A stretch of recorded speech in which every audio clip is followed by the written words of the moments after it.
Ada 9 pertanyaan dan saya akan mulai dari pertanyaan pertama.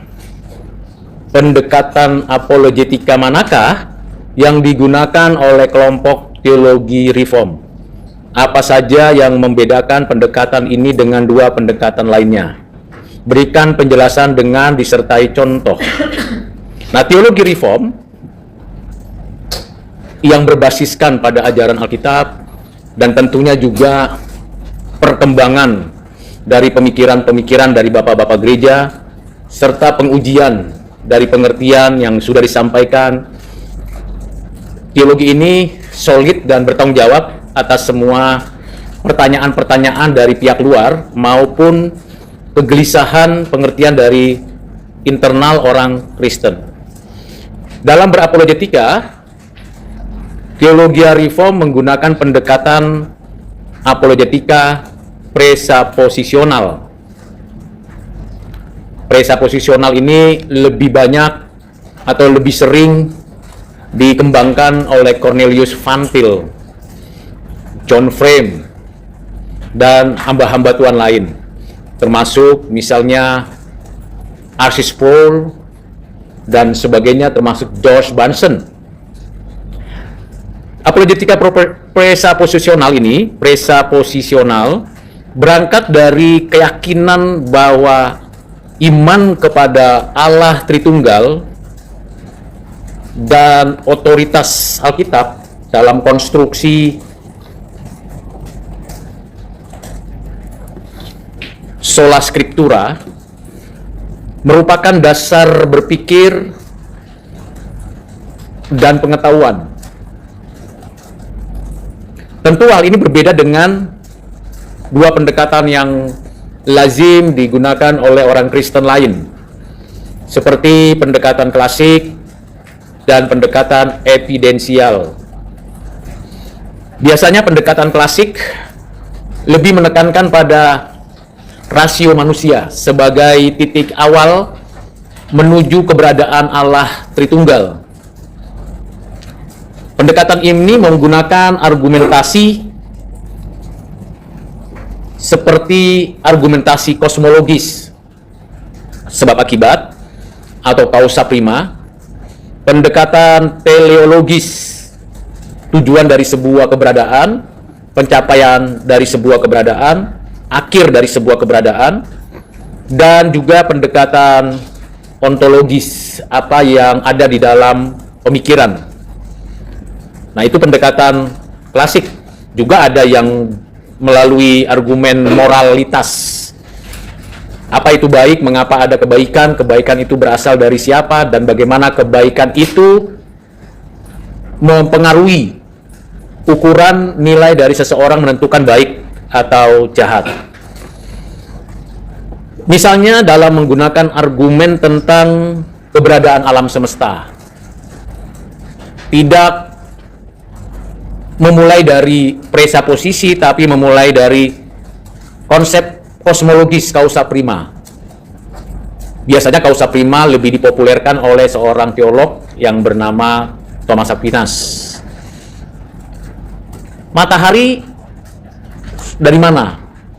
Lalu gugusan bintang bagaimana bisa ada, dan sampai kepada penyebab yang menyebabkan segala sesuatu yang tidak lagi disebabkan oleh apapun. Nah, itu adalah argumen kosmologis.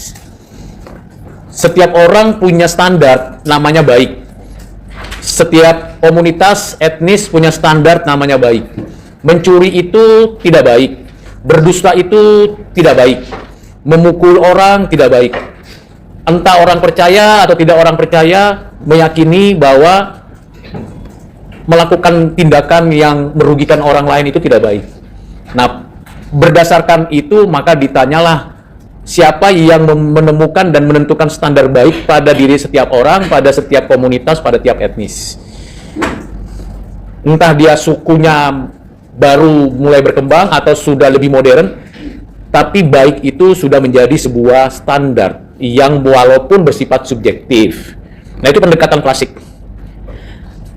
Pendekatan apologetika dalam konstruksi teologi reform tidak demikian, presaposisional. Baik itu karena Allah itu baik pada dirinya. Allah menciptakan segala sesuatu dalam keadaan baik.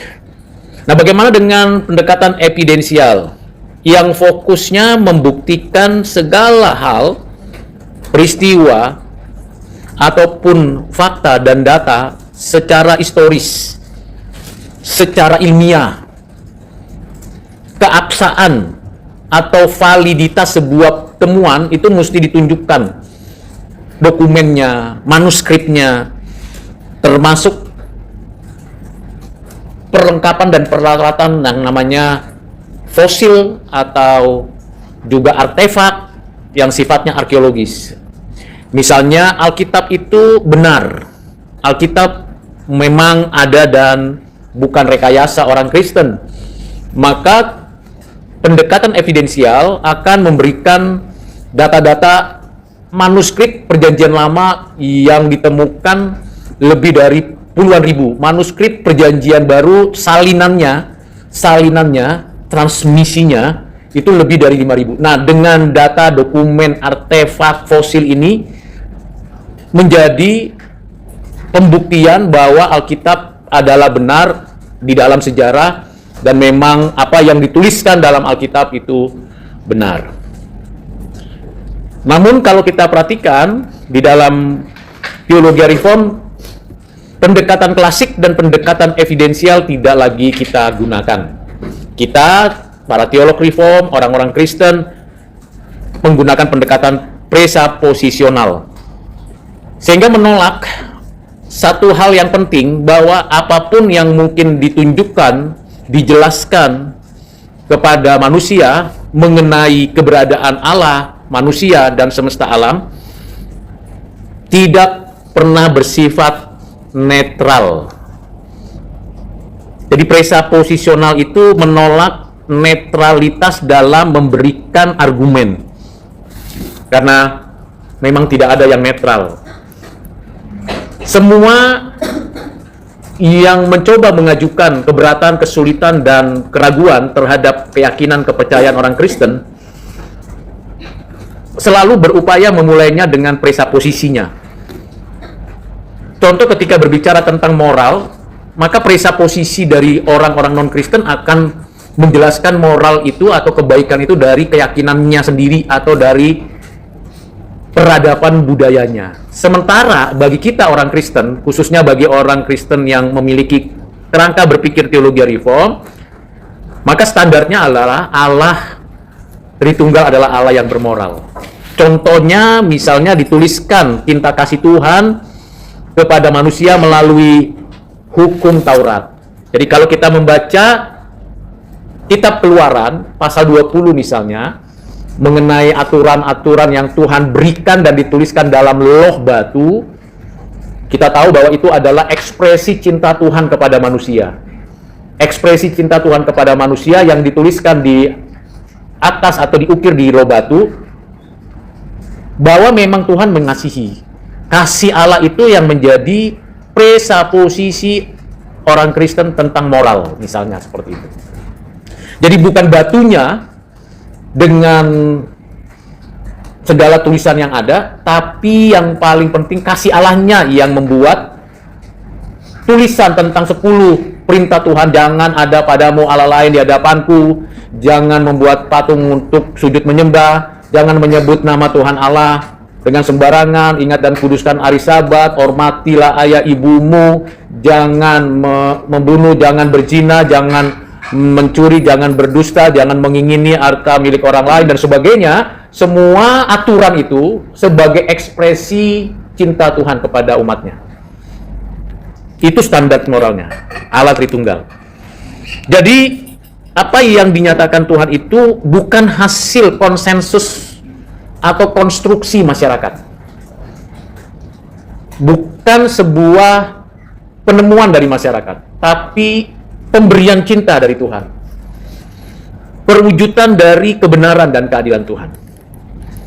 Itu pertanyaan nomor 1 yang saya jawab.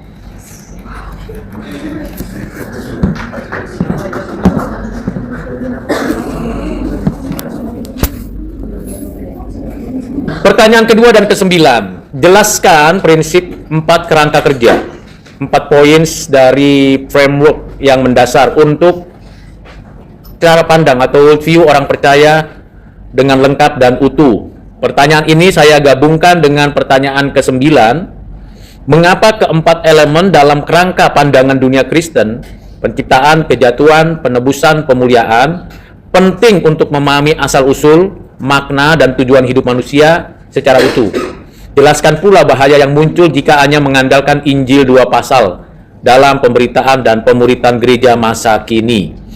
Saya akan memberikan jawabannya. Harap dicermati, disimak baik-baik. Ada 4 kerangka kerja atau 4 poin di dalam framework Christian worldview. Tentu ini berkaitan dengan grand naratif, narasi besar Alkitab. Penciptaan, kejatuhan, penebusan, dan pemuliaan. Penciptaan. Allah Tritunggal menciptakan dunia, alam semesta, dan segala isinya, manusia, malaikat, dan segala keberadaan makhluk yang ada. Manusia dicipta secara khusus menurut gambar rupanya, menurut gambar rupa Allah Tritunggal, seperti tertulis dalam Kejadian 1 ayat 26 sampai 28. Makna dan tujuannya. Maknanya berarti mencakup 3 hal. Makna rasionalitasnya, makna relasionalnya, makna fungsionalnya.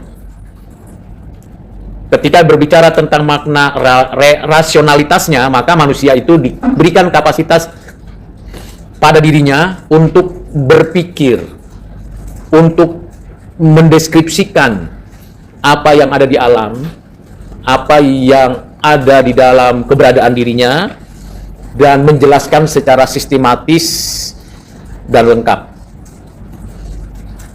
Walaupun kita tahu ciptaan itu, kalau kita menelusuri pemikiran Cornelius Van Til, maka ciptaan itu pada dirinya sendiri, entitas-entitas dalam sistem kehidupan, ini saya gabungkan dengan pemikiran Abraham Kuyper, bahwa tiap-tiap entitas punya strukturnya, itu saya gabungkan dengan pemikiran Herman Dooyeweerd. Nah, keseluruhannya itu memiliki makna, dan makna itu Allah telah memberikannya sendiri. Jadi siapa manusia, siapa malaikat, apa itu binatang, apa itu tanaman, apa itu materi, dan seluruh sistem kehidupan yang ada, tiap-tiap struktur yang ada, itu ada maknanya sendiri. Dan maknanya itu ditentukan oleh Tuhan Allah Tritunggal itu sendiri. Jadi ketika kita bicara tentang penciptaan manusia menurut gambar rupa Allah, maknanya 3 tadi: rasional, relasional, dan fungsional. Kalau relasional berarti manusia punya kapasitas untuk memiliki relasi, hubungan, korelasi, interaksi, komunikasi dengan Allah, dengan diri, dengan sesama, dengan alam. Itu sebabnya tidak perlu kaget dan heran apabila ada manusia mencoba berbicara dengan hewan, berinteraksi dengan tumbuhan. Kalau binatang atau hewan atau mungkin benda-benda lain tidak bisa berinteraksi dengan kita. Namun kita bisa berinteraksi dengan mereka. Namun hati-hati jangan menjadikan itu kita kehilangan makna, bahwa yang utama relasi kita dengan Tuhan dan dengan sesama.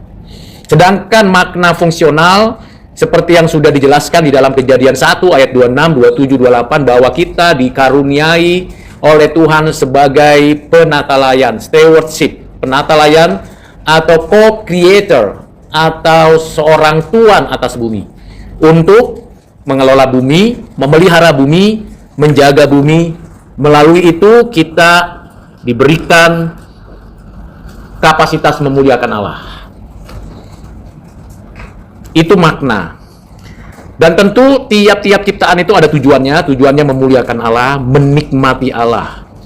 Tujuan memuliakan Allah berarti kita masing-masing dan komunitas melakukan segala hal yang dikerjakan oleh kita itu sebagai memuliakan Allah dan sekaligus menikmatinya.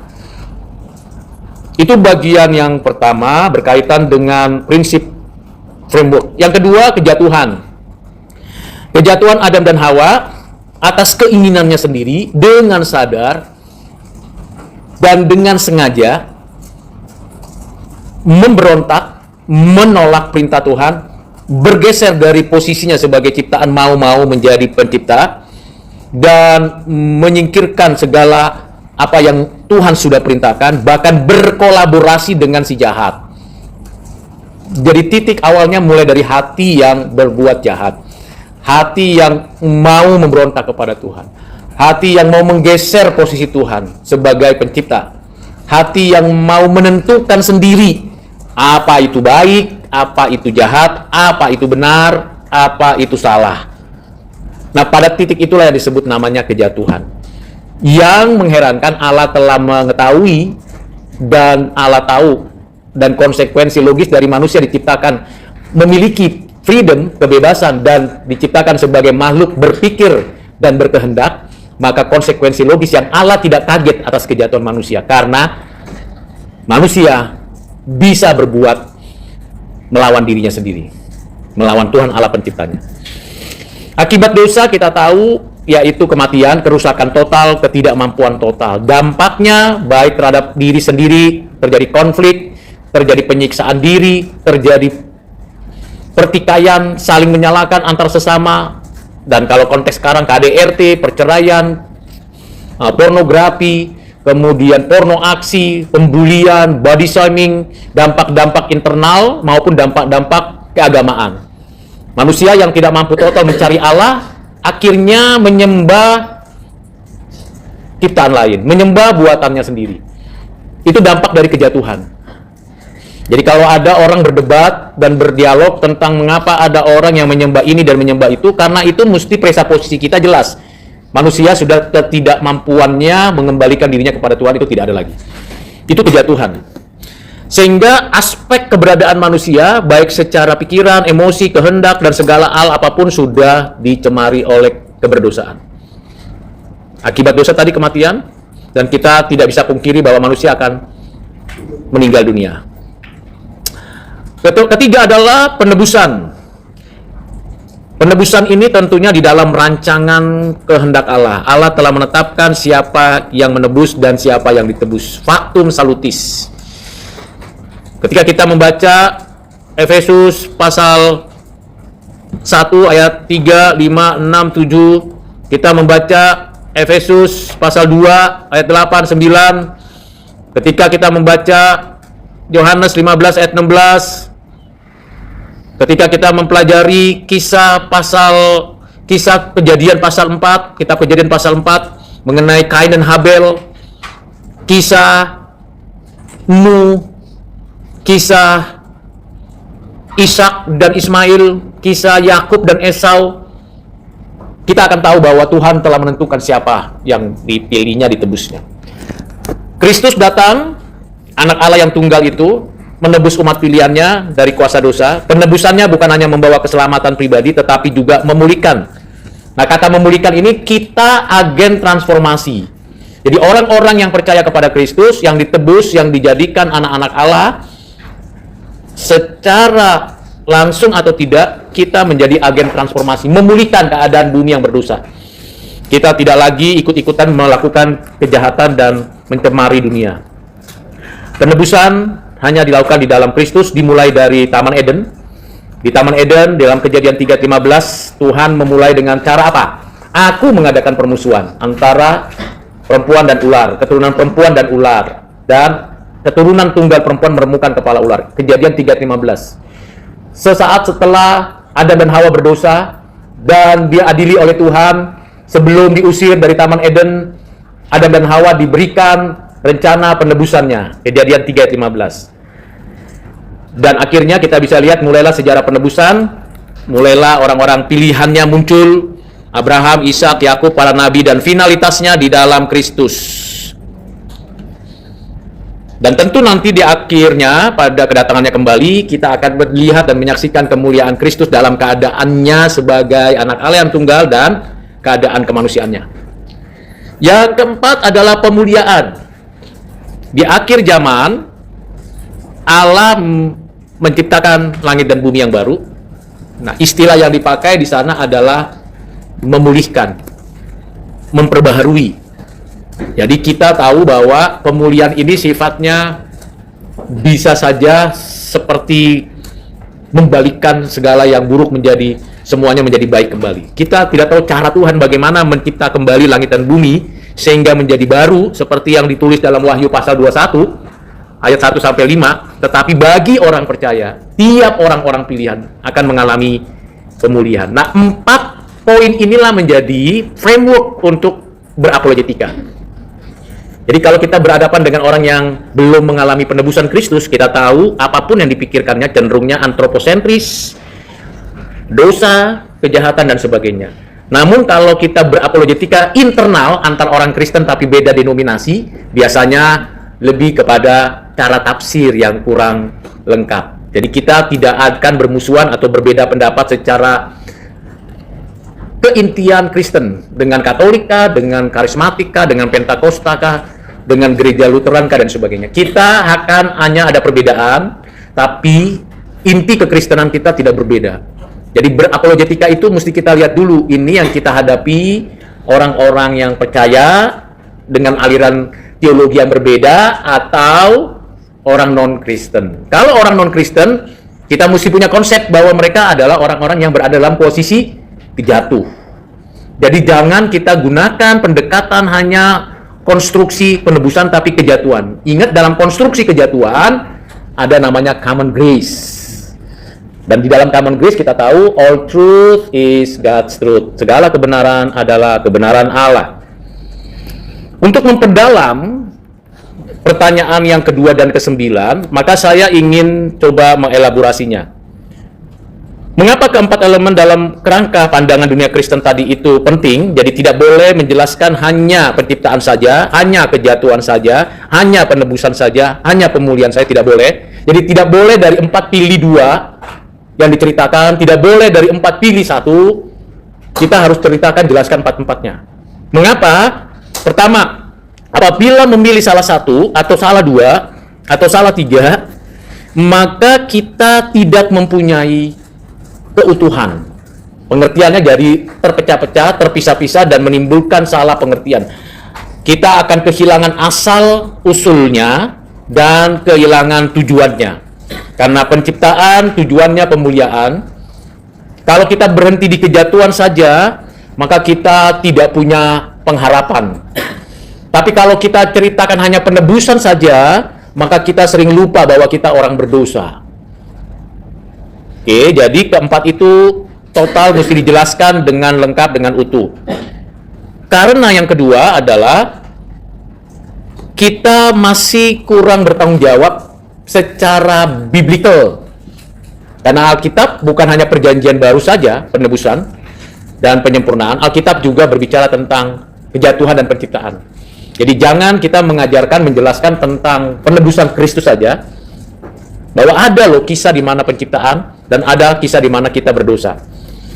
Hal itu berguna untuk pertanggungjawaban iman kita. Yang ketiga, untuk katekisasi. Jadi mengapa keempat elemen itu penting untuk dipahami? Supaya katekisasi, pemuritan, pembelajaran bagi orang percaya itu katekisasi yang utuh. Kemanusiaan kita juga utuh. Misalnya kalau kita mati, tubuh kita kembali ke debu tanah, tapi roh kita kan hidup. Lalu tubuh kita akan lenyap, tapi tubuh kita akan diberikan tubuh yang baru di akhir zaman, di hari pemulihan. Kalau hari pemulihan tidak dibuat, maka kita seperti roh gentayangan. Tapi kalau kita tidak ceritakan bahwa kita akan mati, maka kita meniadakan fakta bahwa tiap orang yang mati, yang meninggal, itu tubuhnya sudah jadi debu tanah. Nggak mungkin seperti itu. Jadi mesti diperhatikan. Itu bagian yang perlu dipahami dengan baik pada pertanyaan yang kedua.